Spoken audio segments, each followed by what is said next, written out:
AAA trap. A warning to gamers. Thought about AAA gaming recently. Oh, and shit. one of the Oops. Oh my god, bro, So what? I've been thinking a lot about AAA gaming recently, and one of the things that kind of interested me so much that I actually wanted to get on camera was this funny little idea of corporate capitalism and how AAA studios can take your favorite games and extract as much money out of you as possible, putting in the least amount of effort to actually make the game. Yeah, I think a good example of that is Fortnite, right? I mean, it at the start, right? They had a good player base and everything, and they just kind of ruined the game over time by adding all these skins and just looking for money, and they never really listened to the community, like they never really listened to the community and what they actually wanted. They kind of just added in like all these different types of skins from collabs like Naruto and all these Travis Scotts and whatever the they added in, right? And then they just wanted money. Right, and then like an example, like I think maybe Skull and Bones is a good example of that, right? Also, I mean, I don't think it's gonna be a very good game. They say it's a quadruple A game. Actually, it's a quad A. It's a quad A. Yeah. So, You know, just some cynical existential dread kind of stuff, like normal weekday things. I truly believe that what we're experiencing right now look at is a that. bursting of the AAA bubble, a separation of corporate-made, passionless money grabs from the smaller but still incredibly fun and affordable games from AA studios and below. Yeah. Why? Among other reasons, it's because the corporate structure is driven by a capitalist economy, and the capitalist economy is driven by the idea that rich people can get richer by owning things and draining the profit out of it. And this chase for higher profits using gaming as a Trojan horse for revenue generation is I think also maybe people are just gonna rich people are gonna buy games for more revenue, and then hire people to run the games. Right? So I think that's a big thing that might also happen, right? Yeah, Lord of the Rings Gollum was a complete disaster. Yeah, that was a complete disaster. us into a period What else? Freaking Justice Team or whatever the fuck it's called. of AAA shovelware that costs millions of dollars and years of development to make, but still ends up broken and buggy and otherwise not fun at all. Yeah. Capitalism will take an IP and drive it into the ground. Capitalism will take 10 years to develop a pirate game without any content, and the CEO will still call it a quadruple A game. Yeah, exactly. Capitalism Yeah, I told you guys. It's not a quadruple A game. This is not even a triple A game. No, it's not. And then the same thing with Overwatch, dude. They drove Overwatch into the ground. I don't know what they did. Game into the market because no matter the quality or amount of testing that's been completed, capitalism demands that you ensure a certain amount of money spent versus the money that you can make in return. I feel that plenty of the issues that we see with studios like Ubisoft, Activision Blizzard, Bethesda, Sony, Nintendo, Tencent, or Nexon, these issues come from the fact that the modern corporate system under capitalism simply does not foster great creativity and instead actively works against it. So I want to talk about the corporate structure of game companies. Yeah, I think a lot of the games nowadays, especially Bethesda and everything, I think they just make games that are just kind of want money, right? Especially Blizzard now. There's a whole controversy about Blizzard being very sexist and racist and all types of things. I don't think sexist, but racism is an important part of that. A lot of videos on that. I don't think I'll make a video on that, but yeah, I think it's a big thing that's happening right now within the game companies, right? A lot of people are trying to make a change, but the change for the worse. Like they're trying to be different, but you know, sometimes you don't have to be different in that type of way. Like they tried to be different about, they tweeted out how you don't, like, I don't think there's gonna be any white characters in, and then it was like what? And they tweeted it out, and it was just like, okay, like why would you tweet that out? There's no point. For the third time on my channel, and how these corporations don't care about you, they care about money. They take products you love and squeeze the most profit that they can out of it while minimizing costs on development effort. And to me, it's extremely important that we keep talking about this in the gaming space because we as gamers are extremely susceptible to being taken advantage of. We identify ourselves based on the games that we like. We find meaning in the art of a game. We create relationships through the shared experience we have with other gamers. It's very possible that nostalgia may creep into our wallets where reason should be instead. So the more we talk about it, the more awareness we spread, and hopefully the more people stop falling into the AAA trap. Though really quick, I want to point out that this problem is not just in the gaming industry. This is something that's been ruining movies and TV shows for what feels like decades now. Just take a look at Marvel, Star Wars, Disney movies in general, half of the shit that Netflix puts out. It's unfortunate, but a lot of these big budget films are turning into corporate mush. By the numbers remakes or creatively bankrupt TV series that are really just there to capitalize on your attention span. Yeah, I also think that, I don't think sometimes it's the corporate. I think it's just whoever made the movie. I don't think they're very high budget anymore. I think they focus on just trying to grab your attention and try to make more money. Like I mean, I guess that kind of contradicts my other statement of not wanting enough money. But because they obviously do want enough money, and then the budget is gonna obviously go up, right? So I think that all of it kind of connects, and they all just want money in the end, right? But I feel like a lot of TV shows or movies that come out that you love and watch still today were made to get money, right? Like, I mean, let's take for example Harry Potter, right? They came out with a whole bunch of different movies, right? And I think that maybe 65% of that was them wanting to actually engage the audience and have them enjoy it and love it. And then maybe the other 40%, I mean, it could have been wanting money for other shows or other TV shows or you know what I mean? So I think that there's different types of depths into that. So, or your nostalgia rather than doing anything creative or innovative. Corporations are a sign that an industry is booming. Any industry that makes money will have big corporations that control a large portion of it. Gaming is no different. Ubisoft, Nexon, Activision Blizzard. These are huge companies with thousands of employees that rake in hundreds of millions, if not billions of dollars per year. So if they make so much money, you would think that corporations would be great for the industry. I mean, if so many people buy their products, wouldn't you think that the people like the corporations too? Well, yes and no. It's undeniable that people buy their products. That's why they've become corporations and continue to survive amongst the incredible amounts of new studios. I think corporations still make games and they still get bought today because of the previous games that they made, such as Assassin's Creed. Right here, it says they've made Assassin's Creed, great Assassin's Creeds, and then they started to fall off with the new ones, right? So I feel like people are like, oh, I'm gonna buy this game because the last Assassin's Creed was good. But then obviously that's gonna get a buy, right? Because the last Assassin's Creed was good, but maybe not this one. But they still got the buy. They still got that money, right? But the games that are just kind of soloing it with no other franchise or anything, I think that's just a full kind of 50-50 or wing it kind of, is the game good or not? And is the game gonna get sales or not? Right? Because we know if a game is good and then they come out with another game, that other game will most likely be bought, right? So up every day. But that doesn't mean that their product is the best. For the most part, it just means that it's the most widely known, or that at one point it was the best and all other competition has been snuffed out. The best example I can give you is EA. EA puts out a Madden game every year. They put out FIFA every year. And every year they make a lot of money. I mean, a lot of money. But is Madden just the undeniable best football game out there? Well, in a world where there isn't much competition, of course it is. When's the last time you heard of a football game that wasn't Madden? Or a soccer game that wasn't FIFA? Can you imagine a smaller dev studio trying to compete with these games? Point I'm trying to make is that these corporations have skillfully worked their way into a place where they have no competition.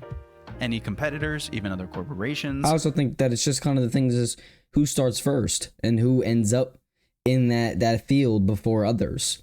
And then the others aren't going to be like, oh, he's already in that field. He's already popular. Why would I make another game? Right? I know that FIFA's a good game. And I know that 2K is a good game. So I'm not going to go out and then try to make a basketball game because it's not going to go anywhere. So I don't think any game company is in their right mind to make another game exactly like a AAA game that's already out and booming. So I think we'll have an extremely hard time creating games that can compete. So what does this mean to you? We as consumers are given an illusion of choice. In reality, we are being fed limited options with limited competition that could have driven these corporations to actually improve their game.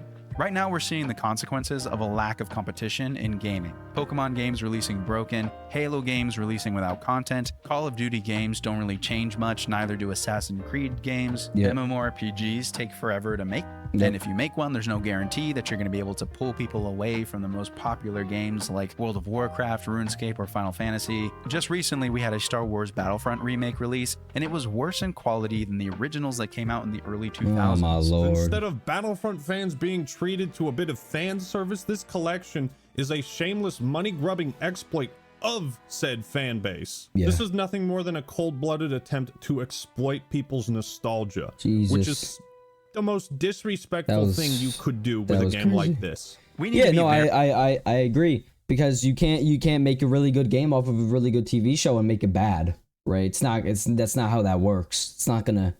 Yeah, it's disrespectful. very aware of the fact that gaming companies are not worried about whether or not you are happy with your choices of games. They aren't going to go the extra mile beyond their planned budget just to make sure that the game they're making is perfect. Everything is calculated. Gaming companies are only worried about making as much profit as they can with as minimal Really of costs bad as game. possible. Horrible. Now you may say, but Jack, some game studios love their fan base and are constantly communicating with their fans to give them what they want. Don't they actually care? Yes, the companies do care about what you think. No, they don't do that because they care about you specifically.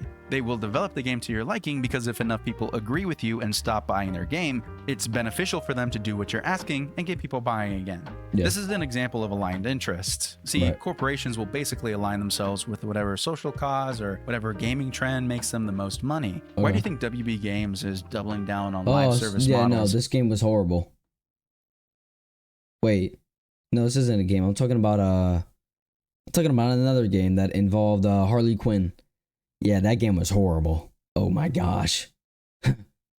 Even though Suicide Squad Kill the Justice League was pretty much a disaster, it's because the live service model has proven to be the safest investment it is a for a game. hefty return. I didn't know about Sir, that. the game isn't even finished. Only half of it even works. Oh, that doesn't matter. The reason smaller studios can't get away with stuff like this is because they need their interests to align with customers more often in order to get customers to buy their product. They are the underdog, the new people on the block. They need to make sure their game is good enough that the player base sticks around instead of going to the other AAA options that had a much larger marketing or production budget. And I hate to be so cynical, but that's just how business works. Sometimes the customer's interests align with the company, sometimes it doesn't. The business will decide what they do based on the amount of money that they make from it, not how happy it'll make customers. Yeah, If you want to exactly. look That's at it what- another way, ask yourself the question. Yeah, no, I agree. I agree. Like releasing a whole bunch of like Gojo skins in Fortnite a few months ago. And I was like, I don't think anyone asked for that.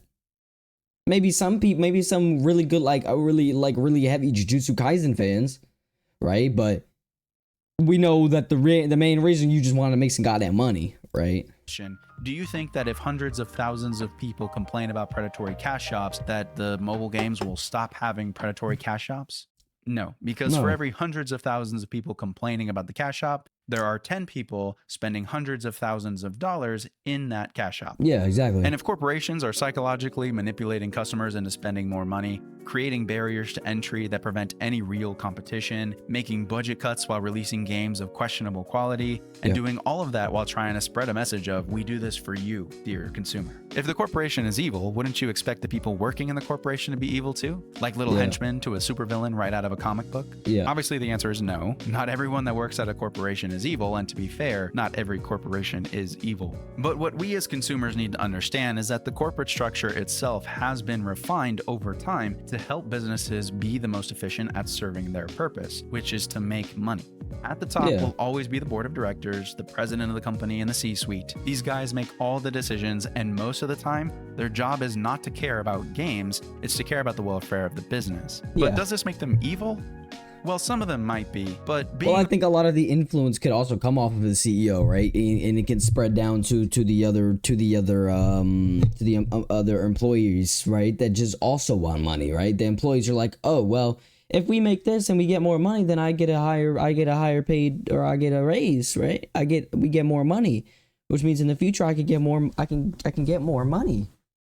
I don't think that's an exact thing that they think, right? But I think that it's along the lines of what can and will or is happening. An executive at a corporation doesn't inherently make you an evil person. Most of the time, it just means you're good at your job. On my business card, I am a corporate president. In my mind, I am a game developer, but in my heart, I am a gamer. Yeah, no, I saw Nintendo And this is was so good. relatively the same for all the employees below them. They're hired to do a job, and that job is related to some function that the business needs in order to make money. Now, of course, there will be plenty of people who do their job and are passionate about making a great game. I'm sure Ian Hazakostas, the game director for WoW, truly wants to make the game better. He has always seemed very passionate, but he doesn't have the final say. If he makes a game that doesn't... Well, we all know where that went. All right, we all know where that went with WoW. Rake in more and more revenue every year, he will be seen as a failure in the eyes of the business. They may not fire him on the spot, but you best believe that he's going to be under an incredible amount of pressure to perform better for the company. What's up, everyone? Editor Jack here, and I have a treat for you. I actually got a hold of some real fake video footage of an actual fake Bethesda meeting where the game director of Starfield 2 is giving some executives a status update, and the executives, they make real fake changes on the spot. This proves how easy it is for the people in charge of the business side to change what the creative side does. Bobby, roll the tape. Good afternoon, gentlemen. Today we're going to be talking about the QA results for our next Starfield game named Starfield Plus. If we keep our current pace, we're looking about 31 weeks or 7 months to deliver fixes for all of these, assuming we don't find any more going forward. Any questions? Yes, sir, Jack. This is Jim, your CMO. That is Chief Marketing Officer, if you don't know, Jack. You're telling me that to address all these bugs, it'll take 31 weeks, but that'll put us well past our targeted launch date, and I would really like to hit our targeted launch date because that puts the release of this game right before the holidays, and I would love to have something to sell for the holiday rush. I mean, that is a huge opportunity for some high return on investment here, and I don't think the company can afford to miss that. Yeah, Jim, great point. Yeah, see, this is Devin, CFO, and to add to Jim's point, I would really like to see us reduce the number of weeks it takes to fix all of these bugs, because I would really like to reduce the amount of strain on the budget by severely reducing the size of our QA team. So we need them to retest as many fixes as possible before I end their contracts. Okay, not a problem. I'll see what I can do to speed up the pace of their testing. When did you want to cancel their contracts? And next week, yeah. All right, I'll see what I can do about that, yeah. Wynn, correct me if I'm wrong here, but I think we really should be focusing on our internal devs, because they are the heart and soul of the game. Do you think that we can ask them to use their passion for game development to maybe work harder, maybe more hours in the day, to really push us past that finish line, sprint in the final 50 yards of the marathon? I'm sure they'd be so happy to give more of their time to make this game as perfect as possible, especially for no extra pay or guarantee of future employment once the game is launched.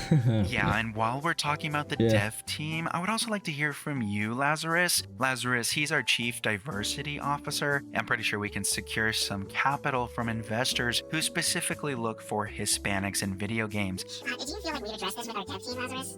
Lazarus, are you there? Okay, well, we can just ask him through email. Jack, can you just double check with the devs that we put in a new Hispanic character in the game, like Miles Morales? Everyone loves Miles Morales. He's cool and Hispanic. So can you just put Miles Morales in Starfield Plus? Yeah, sure. I think I can do that. You do know this is a game about space exploration and creating your own spaceship, though, right? It doesn't really have any superheroes in it. Yeah, that's not my problem. I'm just the money guy, not the creative game making guy. That's probably someone on your team. Okay, so more crunch time to hit a holiday deadline. QA team will need to work faster to optimize their usefulness before they're fired. And Miles Morales. Okay, thanks for your time today, team. Please consider all the hard work I'm doing in your next round of promotions, or at least when you're looking at which games to cancel and who to fire. Okay, talk to you soon.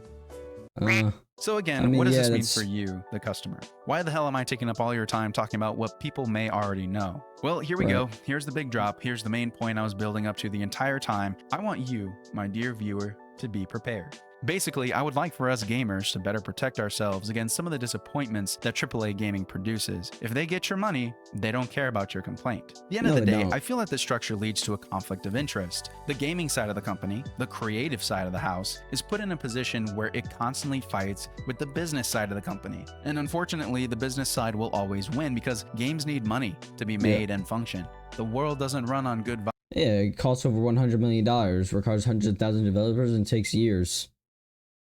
Yeah, I mean, yeah, of course. I mean, yeah, I mean, there's really nothing else to say about that. Of course, games are going to want money and get money to make a, you're gonna have to spend money to get money. But I mean, you spend money to get money to make the game. But then once the game comes out, you're gonna get more money, because I feel like most of the developers and most of the AAA software companies just want money. They just want money. They don't do anything. They don't listen to the public. They don't listen to any complaints. They will listen to your complaints, but they won't do anything about it. They just say, "Oh, we'll help you. Oh, we'll help you," but they don't.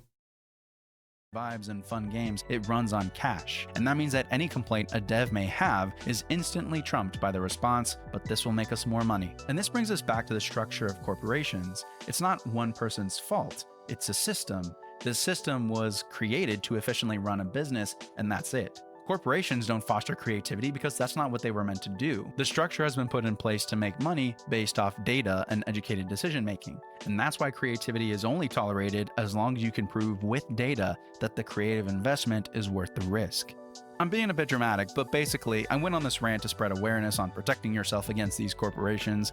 Don't buy games based on pure trust in developers, because it may not be the developers that have the final say. Try not to fall victim to predatory microtransactions, because this validates the company's decision to be predatory and have microtransactions. Don't pre-order online games if the developer hasn't given you a reason to trust that the game will be actually good. That's why I don't pre-order games. Be aware. And most of all, if a game comes out and it's shit and you happen to buy it, go get that refund. Even in live service games, if the game is broken or not fun, don't just sit on it. Don't trust that the developers will eventually make it good. Refund the game and then buy it again when it gets good. When it gets good. Anyway, I turned this into more of a rant than I had hoped, but I still think that it's an interesting conversation to have with you all. I would love to hear your take on the gaming industry and how corporations can better foster creativity and innovation in games, rather than what they're meant to do right now, which is make a lot of money. But most importantly, I hope you enjoyed the video. Leave a like if you liked it, and subscribe for more content.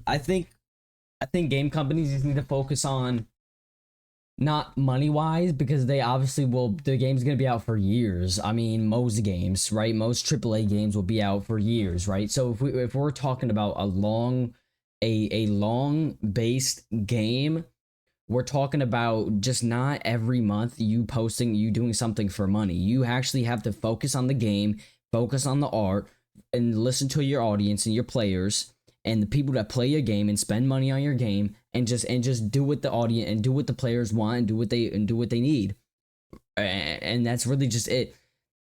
Like I said, take for example Fortnite. They don't listen to their audience, right? They just do it for money. They change the game so much to the point where they're making so much money a year. It's actually unbelievable. It is so unbelievable. Right? No, like, why do you think the game used to be so good? I don't think it was only the tryhards that made the game bad. I think it was the game that made the game bad. Right? It's like the saying, the game made the game bad. CS:GO, back in the day, CS:GO, I mean, killed CS:GO, but now it's good now. It's good now. TF2 killed TF2.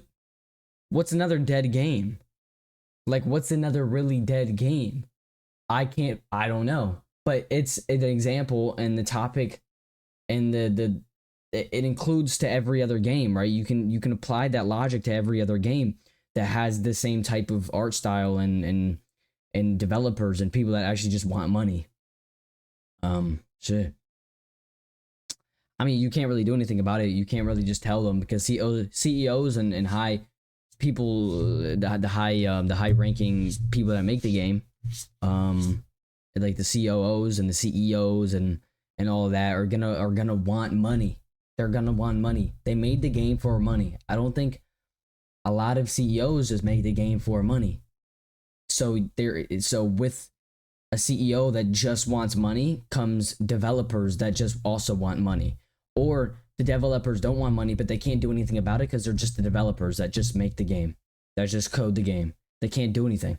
So the developers, like he said, don't always have the final say. The CEO will always have the final say. It is what it is.